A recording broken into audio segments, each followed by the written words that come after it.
Wah ini susah diatasi. Kalau begitu kita pakai abolisi amnesti. Modar gitu-an. Begitu. Itu kalau nggak Korea nggak akan bisa mikir kayak gitu, bos. Ya terima kasih Mas Moderator. Adik-adik saya yang mahasiswa. Ini supaya dikau paham, Adinda. Di sini ini yang hadir ini adalah para pemikir yang luar biasa. Pak Jimli itu hobinya baca buku, Diko baca WA. Kontras. Beliau bicara substansi, Anda bicara judul. Kontras lagi. Gitu loh. Beliau menyukai kata-kata yang berbau hukum, Diko kata-kata yang beruna untuk asmara. Lain lagi. Kan demikian, Adinda sekalian, Pak Jimli, Pak Jakob ini senior saya, Pak Saldi Isra, Diko sering lihat di TV, terus menerus. Ada senior saya, Pak Sampurno, namanya dulu Sampurno, tapi yang benar adalah Baharudin Aritonang. Itu adalah aktivis mahasiswa, HMI. Ya, aku kemen di HMI. Waktu itu, iyo. Di Gajah Mada sana, Gelora. Pren, tapi ini pren juga, pren. Nasibnya beda. Beliau aktivis tapi suka mikir. Pegangannya Gelora mahasiswa, koran mikir terus. Beliau ini juga mikir terus. Jadi cirinya orang mikir terus, Adinda sekalian, itu adalah bicara sejarah. Pak Pataniari mengatakan perubahan Undang-Undang Dasar itu sudah dari lama, melalui maklumat kemudian UUDS, dan seterusnya panjang. Nih ciri. Pak Saldi Isra juga bicara masa lalu, Pak. Kalau mau bicara perubahan Undang-Undang Dasar 45, jangan hanya diringkas. MPR ini gimana? Kok cuma diringkas dalam satu naskah? You are wrong. Yang benar, satu persatu perubahan dari tingkat tahap ke tahap harus dibaca. Nih, beliau. Pak Yakob Topik sama, bos. Sejarah. Ini bicara sejarah, bicara masa lalu. Begitu. Tetapi yang terkandung di dalamnya, tidak sekalian, adalah kontradiksi yang terjadi. Sehingga didapat sintesa kata-katanya. Beliau sangat indah di dalam merumuskan kata-kata. Pasti. Aksaranya pasti cetak. Undang-undang itu urusannya adalah urusan aksara. Nah ini jago semua dalam hal praktek. Lah Bambang Pacul Korea ditanding kayak begini. Terlalu jauh, bos. Jauh, kejauhan pikirannya, kejauhan, bos. Jadi saya tidak sebanding dengan Pak Saldi Isra. Kalau bicara soal hukum, soal penyusunan konstitusi, nggak ada berat, bos. Mahkamah Konstitusi pegang rumpun kuasa legislatif, eksekutif, ya kan? Masih juga yudikatif beliau, pegang 3 rumpun kuasa, takut sama beliau. Gimana takut? Tewas. Sekarang, nanti kalau pensiun nggak tahu saya, Pak. Pak Yakob Toping, Mr. Ambassador dulu. Jadi udah pensiun dulu menjadi caleg di Jateng 7 dari DPR, tapi belum sampai dilantik, sudah dilantik menjadi duta besar, masuk Mr. Ganjar Pranowo PAW-nya. Kan begitu nih. Apal juga saya orang lama. Sejarah juga itu. Sejarah, tetapi tidak dialektis. Ini hanya bacaan aja, enggak dialektis ini.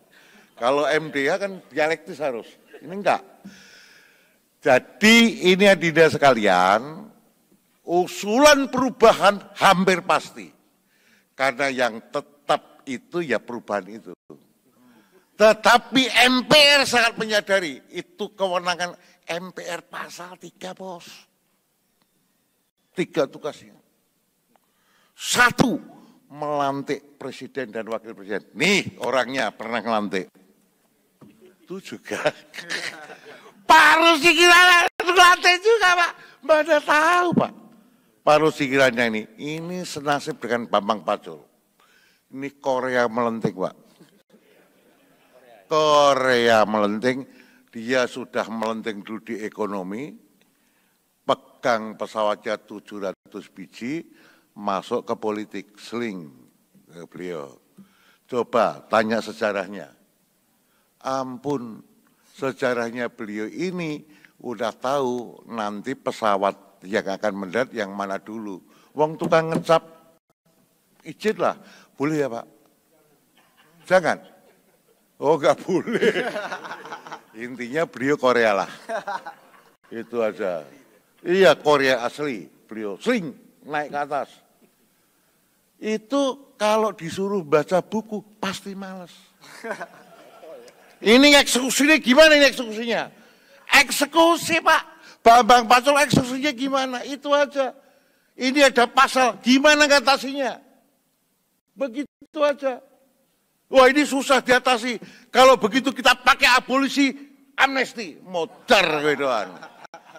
Begitu. Itu kalau nggak Korea nggak akan bisa mikir kayak gitu, bos. Berarti Pak Prabowo Korea dong, Pak? Bukan Pak Prabowo lah. Pak Prabowo lahir ceprot tuh orang kaya raya, bapaknya profesor doktor, bos. Nggak bisa. Ini pasti Korea yang punya pikiran kayak gitu. Nggak mungkin bukan Korea. Korea satu step di dalam mengatasi persoalan. Udah tahu aja anginnya. Oh ini anginnya kayak gini. Pesawat itu jangan diterbangkan. Begitu. Udah tahu Pak. Terus cuaca ya gini. Orang mengatakan remuk penerbangan. Beliau malah ambil pesawat 300 biji Pak. Lalu ini pesawat pada ambil kok. Beliau ambil pesawat 300 biji. Lu kok gitu? Ini insting lapangan Pak. Jadi hadirin sekalian kalau lu jadi Korea, insting lapanganmu yang kau asah. Kalau Diko pengen jadi seperti beliau-beliau ini, pikiranmu yang kamu asah. Jadi gimana Pak Pacul? Ikut nanti. Ya, MPR akan memfasilitasi tentang diskusi perubahan Undang-Undang Dasar 45. Nah, tapi ada syaratnya. Yang ikut diskusi adalah mereka yang sudah hafal sejarah perubahan konstitusi dari 45. Kalau enggak baca itu dulu, jangan ikut. Nanti kau paling jadi pendengar tok. Susah. Jadi kalau ikut aktif, adik-adik sekalian silahkan. Nanti kita buka untuk itu. Biar para orang tua itu juga punya pekerjaan. Nah ini Korea. Pikiran Korea memberi pekerjaan para orang-orang tua yang suka mikir tapi pikirannya bagus. Tetapi susah. Pak Jimmy Asidiki minta pertolongan ketua partai ditolong di akun perubahan gini. Lagi mboten sakit. Yang bisa menyelesaikan siapa? Korea. Nah, mentalitas Korea akan bisa menyelesaikan. Begitu Pak. Oh iya. Korsel beliau. Duta besar Korea betul. Duta besar Korsel. Iya Pak. Jadi begitu. Jadi mohon maaf kalau bapak-bapak ini bisa aja gedok Palu. Tapi kalau lapangan izin pekerjaan Korea ini Pak. Selesaikan di lapangan Pak Rudi. Selesai Pak. Selesai Pak Rudi. Saya pastikan dia jarang ngomong. Tetapi semua orang PKB sebagian besar hutang sama BRI. Bang Rusdi Kirana Indonesia. Orang kaya kita mau ngomong apa? Nah, ini Korea, hadirin sekalian. Jadi kalau Diko sekalian jurusan hukum, jurusan Visipol, bacalah semua perubahan baik-baik. Nanti MPR atas izin para pimpinan yang lain, tentu atas izin Pak Hidayat Nur Wahid, kemudian atas izin Pak Rusdi Kirana, kemudian atas izin Pak Musani tentu saja, dan lain-lain, kita adakan diskusi itu. Cocok ya? Cocok menuju perubahan. Itu lapis 1. Lapis 2 nanti ada lagi. Lapis 2 ini orang-orang yang memang jagoan tetapi nggak boleh ngomong. Nanti kita adakan. Sopo kuwi kita rahasiakan. Korea suka seolah-olah ada misteri. Seada misteri itu membuat sesuatu menarik. Betul nggak? Cocok? Jadi kalau kalian Korea, buatlah sesuatu jangan gamblang. Beri misteri dikit.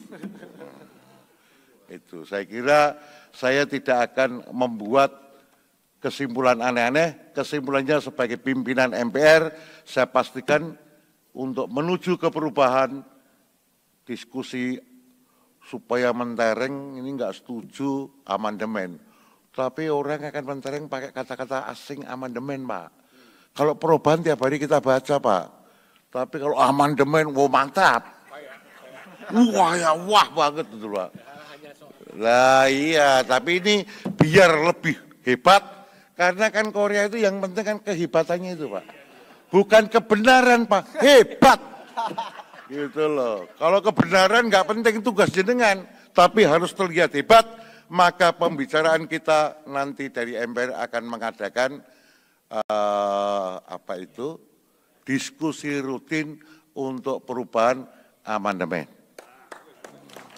Cocok ya?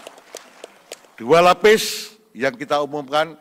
Lapis pertama bagi generasi muda yang kepingin belajar dengan baik, syaratnya nanti ditulis adalah sudah belajar Undang-Undang Dasar 45 dari terbentuk sampai berubah, paham dialektikanya. Bahasa dulu MDH-nya clear. Gitu. Kemudian yang kedua nanti ada lapis lagi yang lain. Begitu sehingga kita menjadi pinter-pinter, clear mana yang mau dirubah, mau kita diskusikan juga. Dengan demikian kita, kata beliau ini, meaningful participation. Wah, opo neh Korea meaningful participation, ya opo. Ini enggak jelas itu. Saya kira demikian penutup dari saya, omongan saya. Terima kasih sekali atas kehadirannya. Saya pastikan Diko semua adalah orang-orang sibuk, termasuk adik-adik mahasiswa mau duduk mendengarkan asli ini, jadi wis males juga itu.